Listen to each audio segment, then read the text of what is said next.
Hi guys, Arthur here from Homeowner DIY. In this edition of The Crap I See. So what you see here is a water heater with a hydronic boiler to the lower left. Now the hydronic boiler is going to last 25 years. The water heater in the back is going to last maybe 10. I don't know how you're going to get the water heater out from behind the boiler without disconnecting stuff. I mean, whoever did this used no common sense whatsoever. This is a perfect example of why I always say make sure that you see a job before you quote. Don't quote something sight unseen. With water heaters, it's very common to have somebody just flat rate something.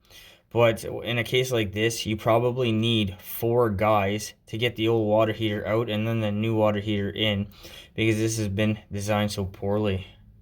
So looking at this from higher up, between the corner of the boiler and the wall, it only gives you 1.5 feet. And then the copper above the boiler, that is where you're going to have to somehow sneak the water heater through to get this thing out. This is going to be an absolute nightmare of a job. If you've been following my channel for any length of time, you'll have heard me say that make sure that you plan out your job ahead of time. In my opinion, they've done these two appliances backwards. And now the one unit that you're going to have to get to, which is the water heater, is going to be an absolute pain to do.